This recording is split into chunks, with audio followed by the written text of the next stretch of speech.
जंग यरमुक का वाक़या है कि एक दिन रोमियों ने इस्लामी लश्कर पर शब खून मारने का मंसूबा बनाया। शब खून का मतलब है मुखालिफ फौज पर छापा मारना या रात को उसकी बेखबरी में अचानक हमला कर देना। चुनाचे एक दिन रूमी फौज ने मुंह अंधेरे इस्लामी लश्कर पर हमला कर दिया।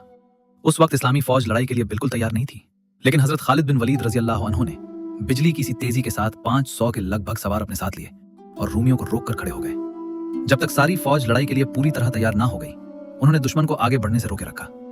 जब इस्लामी फौज तैयार होकर मैदान में आ गई तो रूमी जरा पीछे हट गए और अपनी मदद के लिए और फौज बुला भेजी। इस तरह रोमियों की तादाद मुसलमानों की तादाद से कई गुना ज्यादा हो गई। लेकिन मुसलमान तो अल्लाह के सिपाही थे, वो दुश्मन की तादाद को कब खातिर में लाते थे। सब अल्लाह की राह में जाने कुर्बान करने के लिए तैयार हो गए। इस वक्त कबीला अज़द का एक नौजवान इस्लामी फौज के सिपह सालार हजरत अबू उबैदा बिन जर्राह रज़ी अल्लाह अन्हु की खिदमत में हाजिर हुआ और अर्ज किया, ऐ हमारे अमीर, मुझे सबसे पहले दुश्मन से लड़ने की इजाजत दीजिए। मैं थोड़ी देर में रसूलुल्लाह की खिदमत में हाजिर हो रहा हूँ। अगर आप कोई पैगाम हुजूर को भेजना चाहते हैं तो मुझे बता दें।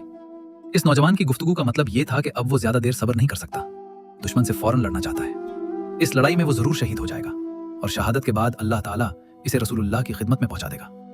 हजरत अबू उबैदा रज़ी अल्लाह अन्हु नौजवान मुजाहिद के शौक शहादत और रसूलुल्लाह की खिदमत में हाजिरी के पुख्ता यकीन को देख बहुत हैरान हुए और नौजवान मुजाहिद की गुफ्तगू का इतना असर हो कि आंखों में आंसू आ गए। उन्होंने नौजवान मुजाहिद से फरमाया, ऐ नौजवान, अल्लाह के रास्ते में लड़ने के लिए जा, अल्लाह तेरी आरजू पूरी करे और रसूलुल्लाह की खिदमत में पहुंचा दे।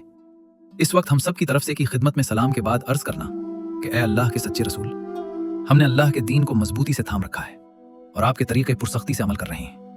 आपने जो भी वादे फरमाए थे वो पूरे चुके हैं।